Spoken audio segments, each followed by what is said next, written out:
Hi friends, அனைவருக்கும் எனது பணிவான வணக்கத்தை தெரிவித்துக் கொள்கிறேன்.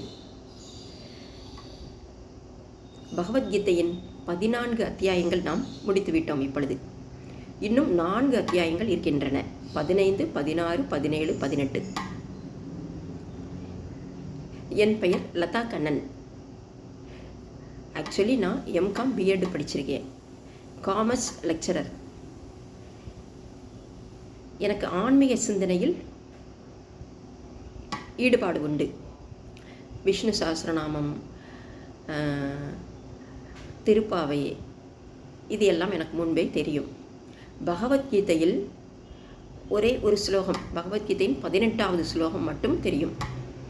சர்வதர்மான் பரித்யஜ்ய மாம் ஏகம் சரணம் வரஜ அகம் துவாம் சர்வபாபீபோ மோக்ஷஸ்வாமி மாசுசக. இந்த ஒரு ஸ்லோகம்தான் இந்த ஸ்ரீமத் பகவத்கீதை ஆரம்பிப்பதற்கு முன்னால் தெரிஞ்சது.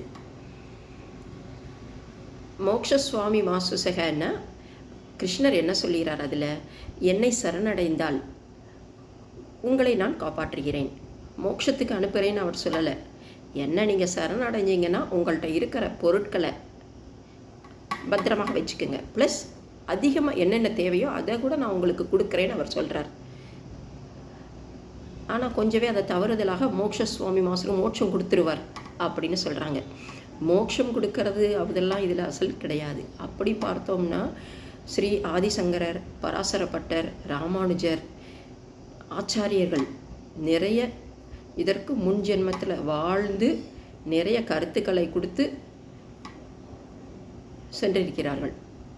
மோட்சங்கிறது அவ்வளவு எளிதாக கிடைத்துவிடக்கூடியது அல்ல. இந்த பகவத்கீதையை இறங்குவதற்கு முன்னால் எனக்கு இதை பற்றி கொஞ்சம் தெரியாது.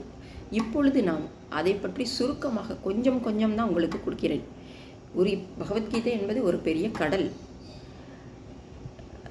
ராமர் இலங்கையில் செல்வதற்கு அணில் எவ்வாறு அந்த பாலம் கட்டுவதற்கு, சேது பாலம் கட்டுவதற்கு அணில் எவ்வாறு உதவியதோ, ராமர் சீதையை காண்பதற்கு இலங்கையை கடப்பதற்கு அந்த பாலம், சேது பாலத்தை கடப்பதற்கு அணில் ஒரு சின்ன கல்லை போட்டு எப்படி உதவி செய்ததோ அது மாதிரி இந்த பகவத்கீதை என்பது கடலில் ஒரு சுருக்கமாக நான் உங்களுக்கு எடுத்து சொல்கிறேன். அது இவ்வளவு நாட்கள் கேட்டு ஆதரவு கொடுத்த உங்கள் அனைவருக்கும் எனது மிகவும் நன்றி தெரிவித்துக் கொள்கிறேன். இது போடுவதற்கு கூட கொஞ்சம் சிரமமாக இருந்தது. அவ்வளவு தகவல்கள் அதில் இருக்குது. அது படிக்க ஆரம்பித்த உடனே தான் எனக்கு அதை பற்றி தெரிஞ்சிருக்கு. ஸோ இந்த நம்ம படித்த தகவல்கள் எல்லாருக்கும் போய் சேரணும். ஏதோ கொஞ்சம் இந்த ஜென்மத்தில் கொஞ்சம் கொஞ்சம் நம்ம பார்க்குறோம் அப்படின்னு மனசுக்குள்ளே ஒரு ஆச்சரியம். அதனால் இது போட ஆரம்பித்தேன். ஃபஸ்ட்டு 14 அத்தியாயம் முடிஞ்சிருத்து. இப்போ எனக்கு ஒரு நம்பிக்கை, கான்ஃபிடென்ட் வந்திருக்கு. இன்னும் 15, 16, 17, 18 இந்த 4 அத்தியாயத்தையும் நாம் முடித்து விடலாம்.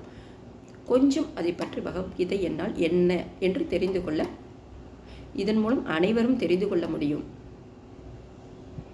தேங்க்யூ, நன்றி.